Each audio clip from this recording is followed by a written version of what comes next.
Eläinten suuret talvijuhlat. Olipa kerran kaukana jossain päin maailmaa taianomainen metsä nimeltään Sydänten metsä. Sydänten metsä oli paikka, joka oli kuin suoraan satukirjasta. Maaginen ja täynnä elämää. Metsän sydämessä kasvoi ikivanhoja puita, joiden oksat ja lehdet kutoivat taivaalle vihreän verhon, päästäen auringonvalon läpi vain hienoina, kimaltelevina säikeinä. Jokainen metsän puunrunko oli kaiverrettu sydämen muotoisin kuvioin, jotka hehkuivat lempeästi. Metsän polut olivat pehmeitä ja samettisia, ja niitä suojasi suuret puut ja niiden lehdet. Lehdet, jotka vaihtoivat väriä vuoden aikojen mukaan. Kesän kirkkaan vihreästä syksyn ruskeaan ja talven hopeiseen. Polkujen varrella kasvoi kukkia kaikissa sateenkaaren väreissä. Metsässä olevat purot solisivat lempeästi ja niiden kirkkaissa vesissä uiskenteli kivaltelevia kaloja. Metsän eläimet, suurista karhuista ja ylväistä hirvistä pieniin oraviin ja uteliaisiin pupuihin, elivät sopusoinnussa keskenään, jakaen metsän rauhan ja harmonian.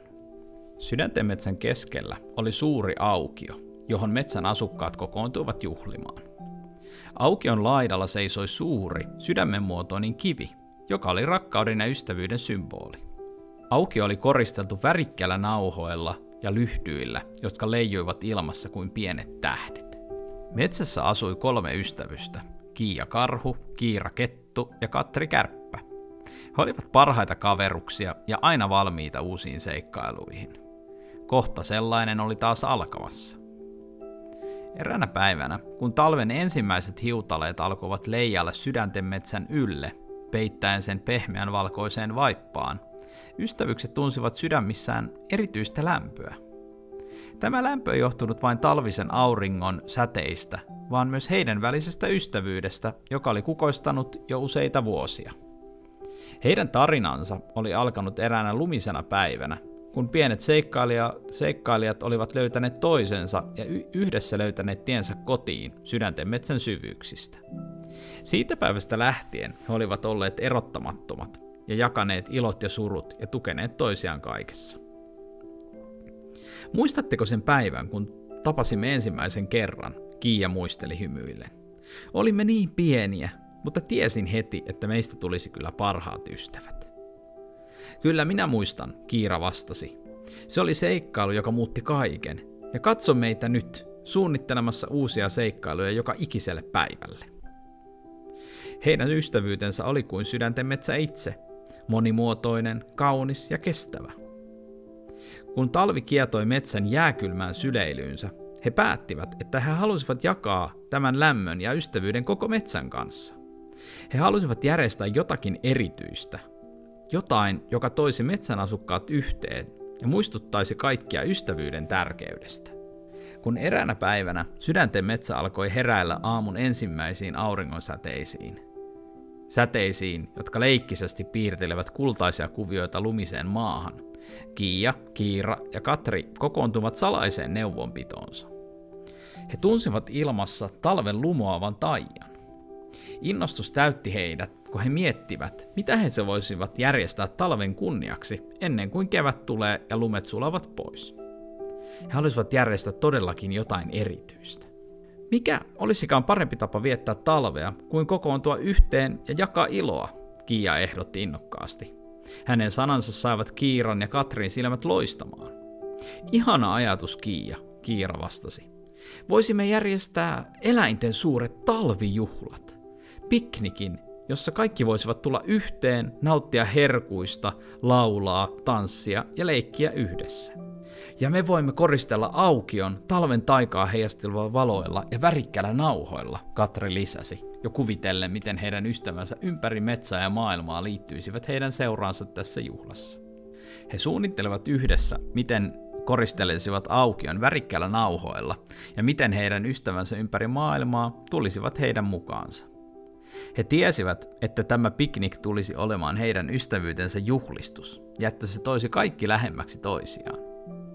Ystävykset ryhtyvät innokkaasti suunnittelemaan juhlaa, joka muistuttaisi kaikkia siitä, että ystävyys on elämän suurimpia aarteita. Ensiksi heidän piti kuitenkin ratkaista pulma. Miten ihmeessä lähetämme kutsut juhliin kaikille ystävillemme ympäri maailman, he pohtivat. Ei hätää, me keksitään jotain, Kiia totesi rohkaisevasti. Mitä jos kysyisimme tuulen henkiä apuun? Ne voivat kantaa viestimme ympäri maailmaa nopeammin kuin mikään muu, ehdotti Kiira. Katri pomppi innoissaan. Se on suorastaan nerokas idea. Tuulen henget ovat ystäviämme, ne auttavat aivan varmasti. Ystävykset kirjoittivat kutsut ja veivät ne tuulenhenkien luokse, jotka suostuivat iloisesti tehtävään. Pian vastauksia alkoi saapua ja piknikpaikan valmistelut voitiin aloittaa. Ystävysten suunnitellessa piknikkiä he halusivat varmistaa, että jokainen yksityiskohta olisi täydellinen. Piknikpöytä notkui herkkuja, suklaisia mustikkamuffinsseja, joissa oli sydämenmuotoisia koristeita, värikkäitä hedelmävartaita ja rapeita vihannessipsejä, joiden kyljessä tarjottiin yrttidippiä. Tarjolla oli myös lämmintä juotavaa ja lämpimiä voileipiä. Juhlat eivät kuitenkaan ole juhlat ilman ohjelmaa. Ystävykset miettivät yhdessä, mitä juhlissa voitaisiin tehdä. Minä vastaan musiikista, Kiia julisti. Olen harjoitellut uutta laulua ystävyydestä. Se tulee olemaan hitti. Katri lisäsi, ja minä olen suunnitellut uuden leikin nimeltään Ystävyyden verkko. Se opettaa meitä työskentelemään yhdessä ja pitämään toisistamme huolta, aivan kuten me teemme joka päivä. Kun juhlapäivä koitti, piknik oli suuri menestys. Ystävät eri puolilta maailmaa saapuivat juhlimaan ja leikkimään. Kiian laulu sai kaikki laulamaan mukana ja Katrin Ystävyyden verkkoleikki sai kaikki yhdessä nauramaan. Juhlien ohjelma oli täynnä toimintaa. Laulu- ja tanssiesityksiä, jossa kaikki metsän asukkaat saivat näyttää taitonsa, ja leikkejä, jotka opettivat ystävyydestä.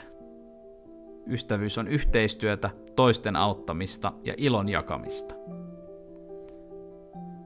Ihmeellistä, Kiira huokaisi katselleen ympärilleen kesken juhlien.